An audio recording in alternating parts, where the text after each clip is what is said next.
நாளைக்கு அறுவடைக்கு போக வேண்டும் என்றால் இன்றைக்கு சின்ன பையங்களுடைய கையில் தன்னுமை என்கின்ற சிறு பறை அதை கொடுத்து போய் அந்த வயலை சுத்தி that that that that that என்று அடித்து விட்டு வா என்று சொல்வார்கள்.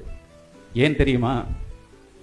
எங்கள் வயல்களில் முட்டைகளிட்டு அபயம் காத்துக் கொண்டிருக்கின்ற பறவைகளே, எங்கள் வயல்களில் குஞ்சுகளோடு குழந்தைகளோடு வாழ்ந்து கொண்டிருக்கின்ற பறவைகளே, நாளைக்கு 40-50 மனித கால்கள் அறுவடை செய்ய இங்கே வர இருக்கின்றன.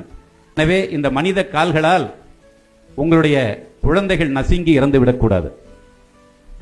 இந்த 50-60 கால்கள் மிதிப்பதனால் குஞ்சு பொரித்து முட்டையிட வேண்டிய உங்களுடைய அந்த குழந்தைகள் நசுங்கி விடக்கூடாது, அந்த முட்டைகள் நசுங்கி விடக்கூடாது என்று பறவைகளுடைய இனத்தை அழிந்து விடக்கூடாது என்பதற்காக ஒரு இசைக்கருவியை வரப்பை சுற்றி அடித்து விட்டு வா என்று சொன்ன இனமடா நம்முடைய தமிழனுடைய இனம். எல்லா தமிழர்களும் பெருமைப்பட்டுக் கொள்ளக்கூடிய அளவிற்கு ஒரு பறவைக்கு 2 பெயர் வைத்திருக்கிறான் தமிழன். சிட்டுக்குருவிதான். அந்த சிட்டுக்குருவி தன்னுடைய வயல்களுக்குள் வந்து அந்த தேவையில்லாத பூச்சிகளை எல்லாம் சாப்பிட்டு தன்னுடைய விளைச்சலை மிகுதிப்படுத்தி கொடுக்கிறது என்பதனால் அந்த சூழ்நிலையில் அறிவோடு அதனை புரிந்து கொண்டு அது அறுவடை முடிந்து விட்டால் அவர்களெல்லாம் வேறொரு இடம் தேடி போய்விட்டால் என்ன செய்வது என்பதற்காக தங்களுக்கு அறுவடை செய்வதற்கு முன்பாக அந்த நெல் வயலில் மிகச்சிறந்த நெற்கதிர்களை முதலில் அறுத்து அதனை கலை வேலைப்பாடுகளோடு அதை நெற்கூடுகளாக செய்து ஒவ்வொரு வீட்டின் முற்றத்திலும் கட்டி தொங்க விடுகிற அந்த அழகு 30-40 ஆண்டுகளுக்கு முன்னால் நம் எல்லாருடைய ஊர்களிலும் பார்த்த அழகுதான். எதற்காக அதை கட்டிவிட்டார்கள் என்றால் அதுவும் சூழலியல் சார்ந்த தன்னுடைய வேளாண்மை பல்கி பெருகுவதற்காக.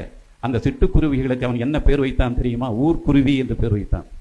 ஏனென்றால் அந்த வயல் அறுவடைக்கு பிறகு தன்னுடைய அந்த சிட்டுக்குருவிகள் வெளியே போகக்கூடாது என்பதற்காக, தன் ஊருக்குள்ளாகவே அவை வாழ வேண்டும் என்பதற்காக வீட்டு முற்றத்திலே நெற்கூடுகளை கட்டி தொங்கவிட்டு அந்த நெல்லை சாப்பிட்டு விட்டு இங்கேயே இருங்கள் என்று சொல்லப்போ அதுங்க எல்லாம் அங்கே காய வைக்கிற பச்சை பயிறு, உளுந்து, தட்டைப்பயிறு, கொள்ளு அதுலேயும் கொஞ்சம் கொஞ்சம் சாப்பிட்டுட்டு அங்கே கிடக்கிற கூளங்களை எடுத்து அதை முற்றத்தில் கூடுகள் கட்டி அதிலே குஞ்சு முட்டையிட்டு குஞ்சு பொரித்து அடுத்து விவசாயத்துக்கு பால் பருவம் வருகிற போது இந்த ஊர்க்குருவிகள் எல்லாம் மறுபடியும் சிட்டுக்குருவிகளுக்காக வந்து தங்களுடைய வயல்களில் தங்களுடைய பூச்சிகளை அழித்து வேளாண்மை பெருக்க பயன்பட வேண்டும் என்பதற்காக சிட்டுக்குருவிகளையும் நண்பர்களாக மாற்றி அவற்றை ஊர்க்குருவிகளாக மாற்றிய அறிவு நம் சூழலியல் அறிவு என்பதை